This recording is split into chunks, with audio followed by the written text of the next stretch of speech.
Hi, I'm Wes. And I'm Gemma. From Flying Goat Games. And welcome to Forbidden August! Forbidden August is basically something we created with the Comic Hunter and Flying Frog Productions. And they're the creators of Forbidden Fortress. And it's one of our all-time favorite games. And we contacted them and asked if we could do a big series of videos and expansions and playthroughs and reviews on our favorite game. And we were blessed to be able to do it. So we hope you enjoy it. This is very candid. We have nothing really written down or rehearsed. We're going to just do our best to get as much information out to you and just use the excitement we have, because we played, yeah. When we bought the game, we literally played it from open to shut, and we never played any other game. We just I'm going to call it binge gaming. Well, nice, well said. Yeah, we binged. We totally did binge gaming. So, Forbidden Fortress is created by Flying Frog Vlogs. Flying Frog Productions. Right, and it plays 1 to 4 players, and it was created by Jason C. Hill. And how long does it take to play? It takes about an hour or two. It all depends on the campaign. We've played games that took an hour, and we've played games that took 2.5 hours, but on average, an hour and a half. And it's definitely worth it. Yeah. It's so fun.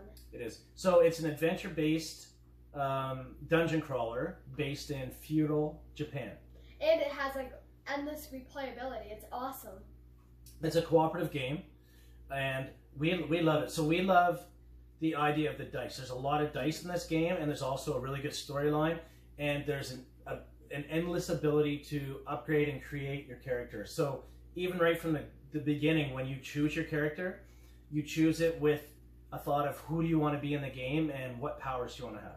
This game is unique because I love the dice, the characters, the maps, the cards. It's all just perfect. It's full of unspeakable horrors. So in this video, we're going to do this review. We're going to talk about the rule book and the adventure book that come with it. We're going to set up one of the campaigns and play a few rounds and basically just talk about the game a bit. And we hope you guys enjoy it. We want to make a lot of videos about this, and we really truly believe everyone should have a copy of this. It plays well with 2 people. We've played it a bunch with 2. It plays well with more. The setup is really easy. The game is awesome. Our characters, we actually have really nerded out, and we've ended up printing off these sheets. Woo! And yeah, so it's a constant write, erase, and you're buying bombs and tonics and band-aids and changing your weapons every round, and you have this armory that you can choose what you want to take into missions. And from the Gemma clan, they say this game is a hidden gem. That's awesome. Okay, so if you have any questions, if you have any comments, if you have any thoughts or wonder anything about this game, I would love you to write them in the comments section. We will answer them because this is where we're at with it. So we're going to go ahead and set up a campaign. I'm going to add a video talking about the rule book and the and the adventure book, and go from there. The artwork is awesome. I mean, you'll get to see the maps and the cards and the way the game plays and the tokens. I love the artwork so much. It's just so pretty. And like I said, this is a candid talk, so we're just going to do our best to set up and play through a little bit, and we hope you enjoy it because it is something we really love too. All right, see you in a minute. Bye. Cut. Hey everyone, I thought it would be important to take a couple minutes to look at the rulebook. I found the rulebook and the adventure book in Forbidden Fortress, and the rest of the Shadows of Brimstone series are really well put together. They're laid out really well. They have an FAQ section, which I think is paramount, and they help bring the whole game together. So, this is the rulebook. It goes over what the tokens do, how the tokens work, the cards, how what each card does, but it's more how to create a hero, what the heroes look like, each individual hero class, because each individual hero class has special or different abilities than the other, so you can decide who do you want to be in this world. And keep that in mind. You could end up in the Wild West or anywhere, like in the belly of the beast and any of these other areas, because it's an expansive game world. It's kind of an endless game. The depth track, how it works, how the tokens work, how to fight, special hero skills, how to work your gear, and how how many hands, how to hold things, how to use your enemies, how to use threat cards, It's really well written and easy to follow. And we found at the beginning we did use this a fair amount. If we had a question and it was easy to get the answers we were looking for, a lot of times we'd find it in the FAQ section. If not, we kind of just followed the section. Okay, it's a hero, it's a fight. How do you resolve this? And it was, you know, everything's answered pretty well. The artwork as well is amazing. I love this Japanese sort of feudal look. Anyway, gameplay, some information on the belly of the beast, and different modes you can do. The hardcore mode, advanced encounters, you know, things like that. So this is really good. Now, the adventure book is sort of where you start. This comes with all of the adventures or campaign for the core box of Forbidden Fortress. There is amazing artwork and tons of flavor text. So it talks about it. This is, you know, sort of the area where you're at and what it looks like, and the missions. So you can either roll and have, you know, the luck of the draw for dice, pick what mission you do. There's 6 basic and 6 harder missions. So we ended up doing the campaign, and when you do that, you sort of flow and follow all the way through. We're going to do one of these missions today and play a few rounds just to show you how the game works. It's really easy to set up, and even when you're looking at the missions itself, you know, here's the setup, the mission goal. You can choose how difficult it is, your objective in that mission, your reward, and what happens if you fail. And this, like I said, this is fairly easy and quick to set up, but once you get into the more difficult missions, then you'll see there's a lot more flavor text and a lot more to do, but it just makes the game better and better. As you move along, it talks about traveling to a town, and that's really cool, especially in a campaign mode, because after each mission, you can roll a couple dice and see if you're going to run into any trouble, you know, on your travels, and then go to town, and that's a whole different story on itself. Information about, you know, the ninja clans and hero classes and leveling up, and each of the classes will have a page here, and you can learn as you upgrade how the choices work, what you can do to change your character, and, you know, your upgrade bonuses. So it's really clear. The painting, the picture, so this is what obviously it would look like, you know, when they're painted, and then there's instructions at the back that show you actually how to paint, which is really cool.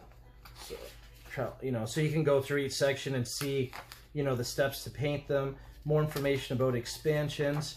This is a mutation chart. These are things that could happen during the game. You would be told to go to the mutation chart to roll, or the travel hazard chart, and then obviously the FAQ section. This is the page we had printed off initially to, I guess, you know, just better control our character and have more of the items and things right there in front of us and not have the cards. And I wanted to share that with you. This is amazing. The art is amazing, and we'll be right back.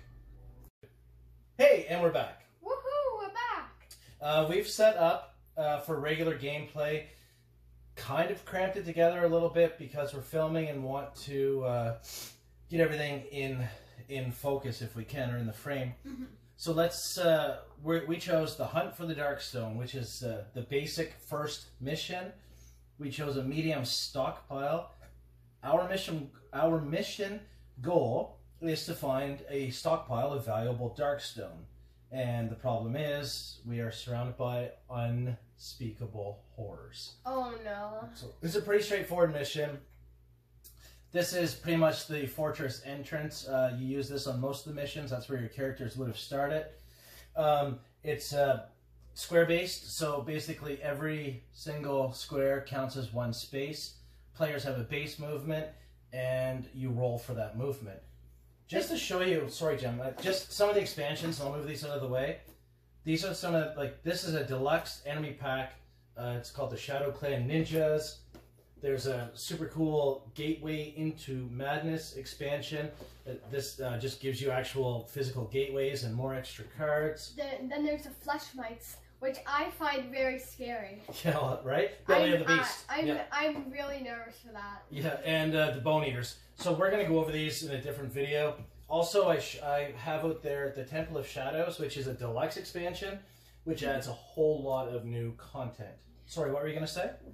This is what you're, like, when you first started the game, this is what your first basic character sheet will look like. Player dashboard? Player dashboard. Cool. But we ended up having paper because we just kept collecting cards. And with most games, you don't have a choice to be a boy or a girl. But something that I like about Forbidden Fortress, you have a choice to be a male or a female. Yeah, absolutely. So the samurai warrior can be a man or he can be a she samurai warrior.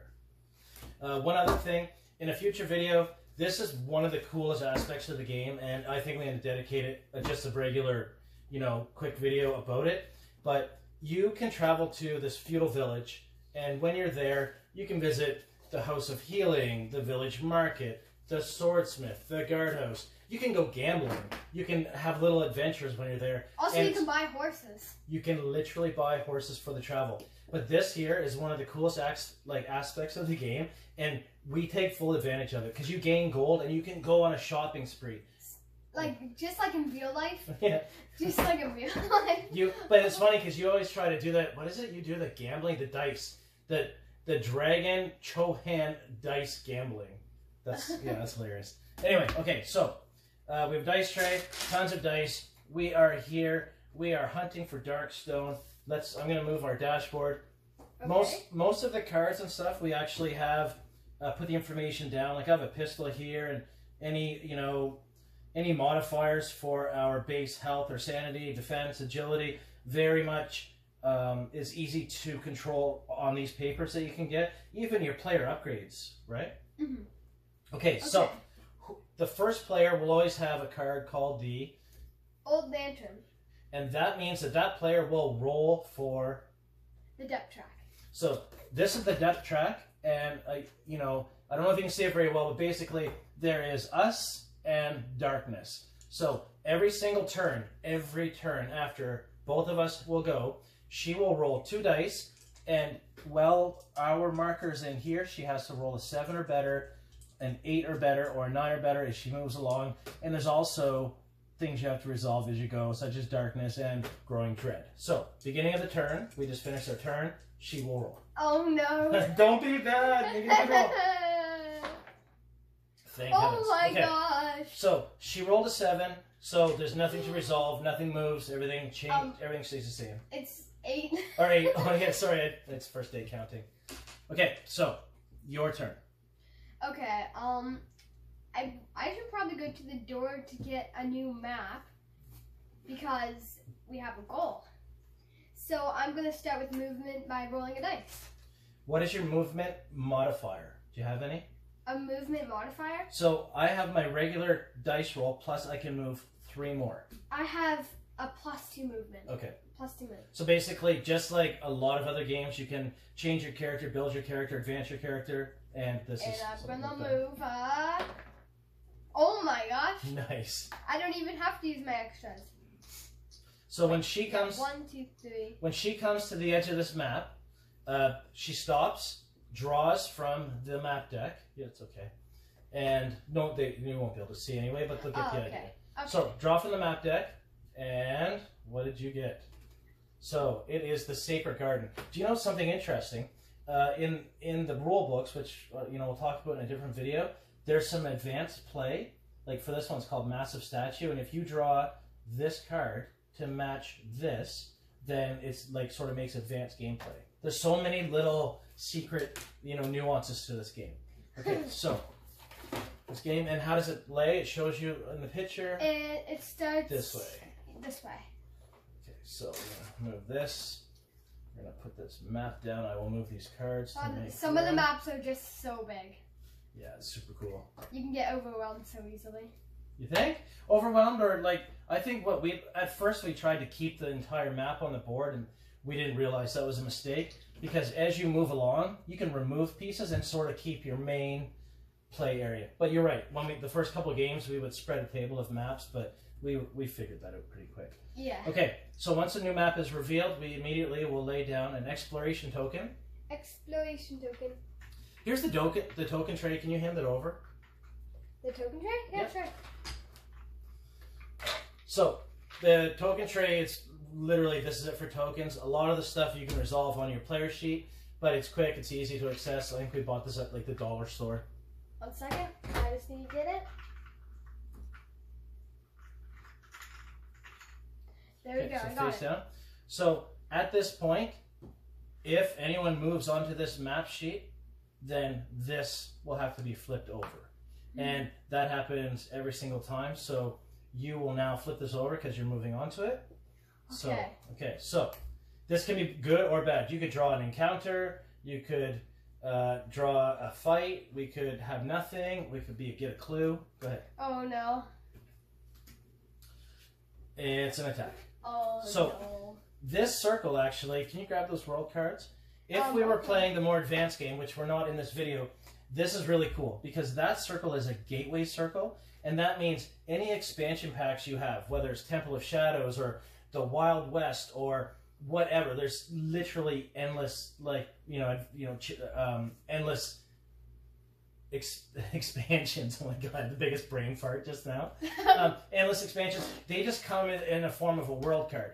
You would then draw that and have a gateway, because this is what that means, a gateway, and you can end up in the mines or the belly of the beast, or we are in Forbidden Fortress, and that makes it literally, like you had said in the last video, like endless replayability. So you can go ahead and put those back.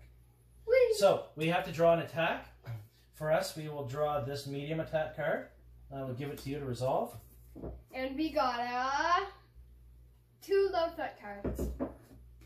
Okay, so her medium threat was to draw 2 more low threat. So I will grab the low threat deck and give you the top 2. Okay. We got Okay, what's happening? 1 Oni. Okay, 1 Oni. Oh my gosh. And Those guys are big. D3 Tengu +1. That is not good. okay, so a D3 is a 6-sided dice that you break down. 1, 2 is 1, 2, 3 is 2. And 5, 6 is 3. Please don't get a 5 or 6. Nice, so 1. That's sick. Okay. That's 2 of them because it's +1. Oh yeah. That's still 2 Tengus. Okay, so And 1 Oni. anytime you draw a monster in Forbidden Fortress, it goes at the furthest point away from the map, away from your character, and we will use the broken-handed Oni. He lost the previous battle, so that's so sad. we will put him here. Okay, and now you draw their dashboards. So also, once you draw the monsters, you put them as far away, like at the very end, the furthest away from you. that's awesome. I literally said that verbatim. What's the... Verbatim? Like you're saying, I literally said when you draw it, you put it at the very end.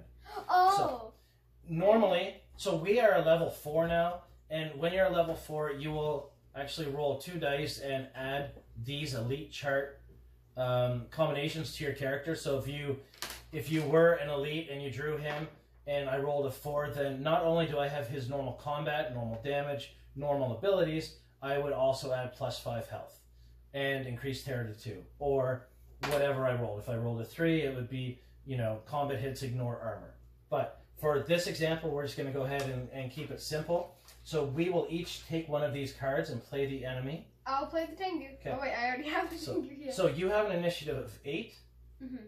7. And 3. So you're last, I'm first, second. Right. First, So- second, third, fourth. So let's go ahead and that tango will go now. So their movement is, Oh my gosh, 10. so 1, 2, 3, 4, 5, 6. That's awesome. 1, Wait, 2, why is 3, that 4, awesome? 5, 6. Now here it says, do they pick different people Each time they choose a different character. So they'll attack me, then they'll attack you. Do they have range? No range. So yeah. Okay. Okay. So I will play for them. If the Tengu had range, that would make them 50 times. They have no range. They have a melee of 3+ and 3 combat. The combat is the number of dice you will roll. And they do 2 damage to you. So I will roll 3 dice to match the 3 combat. And Don't I roll need to roll a anything. 3 or better for melee. Don't. So I rolled Oh. 2 hits. Well, not as bad as I expected. So if each hit does 2 damage, and I have 2, that means I've done 4 damage to you. 4 damage. Now I gotta do my defense roll. So I would take 1 second. Oh yeah, 4 damage because 4 dice, yeah. And we are gonna roll. So Oh, just that's talk about it bad. quickly. What is your defense level? My defense level is, okay. My defense level is, it is, what is it here? 4 plus. Okay, so as long as you roll a 4 or better, that hit will miss you, correct? Also with the ninja, it says you may not use guns, but once per turn you may re-roll any number of your defense roll just made. So those 2 4s negate the other hits. Okay, so then I can do the re-roll right here. Because the ninja. Yes. So now you do have armor, so go ahead and roll your armor. Armor means after you roll your defense roll, you have one other option. You have to roll a what plus? A 5 plus? 4 plus. Okay. And then I have an armor of 6 plus. Okay. So I'll roll the 4 plus first. And then the 6 plus armor. So you take a hit. Okay. All right, now this one attacks you. I already have so much damage on me. I should probably heal. Okay, so crit. So as I rolled a 6, so sometimes some of the monsters have a critical hit. So if it doesn't have a crit, then that's just 1 hit, and a 3 plus 2 hits. More damage. So 4 more damage. So 1, 2, 3, 4. Yeah. Thank you, but no thank you. I don't want to get. Oh my god. So okay. So you rolled a 5, so it's good. So you still take 3 damage. You have that once a turn armor. I have armor 6. Okay. Armor 6, and it doesn't say just against a single hit, so I re-roll it. I gotta get 6. Please, crossing my fingers as I roll. Cross my fingers. Cross all my fingers. This is hard to roll though. Make it happen. Oh no. Fail. But you rolled 1 6, and the other one on the floor is a 2, so you still take 2 hits. I still take 2 hits. Okay. I'm like dead. I'm gonna die. Okay, so it's the Oni's turn. Yes. They have a movement of 5. 1, 2, 3, 4, 5. I'm so lucky. They have no range. I'm so lucky. No range. Okay, I'm so lucky. now it's my turn. I'm gonna go ahead and roll.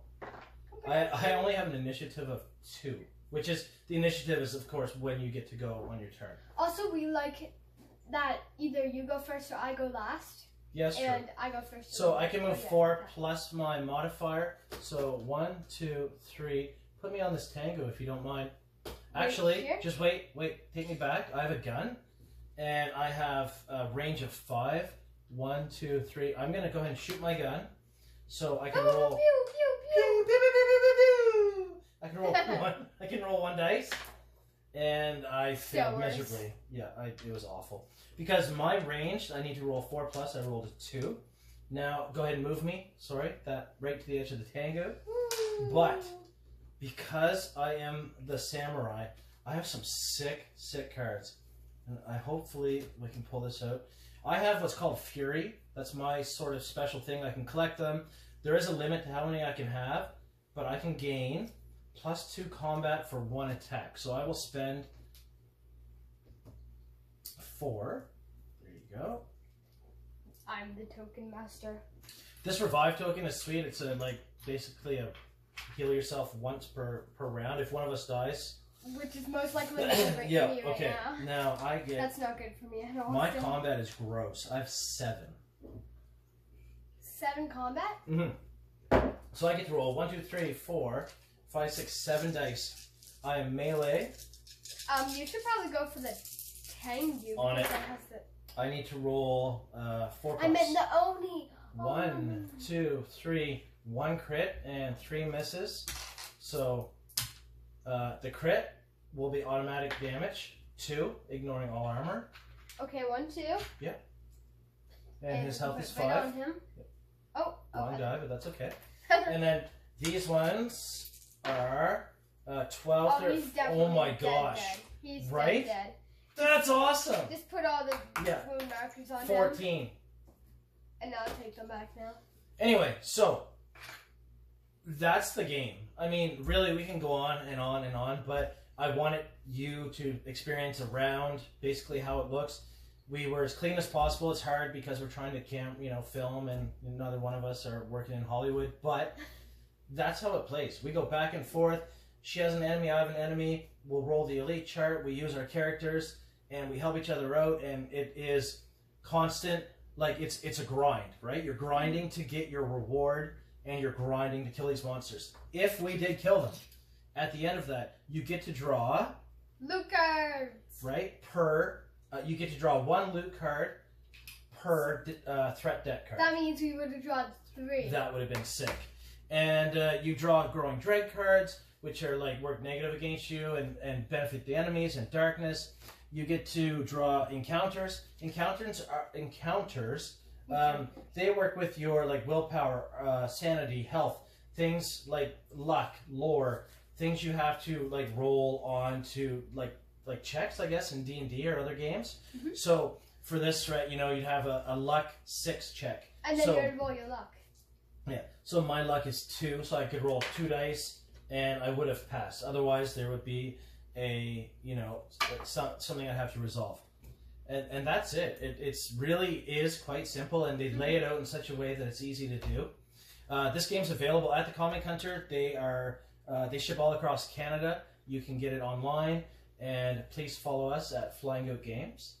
And please follow the Comic Hunter at the Comic Hunter at YouTube. And please, everyone, give this game a chance and check it out. And it is sick. Super fun. Yeah, questions or comments? Leave them in the comment section. And they'll be answered. Yeah, right away. All right, thank you for watching. Have a great night.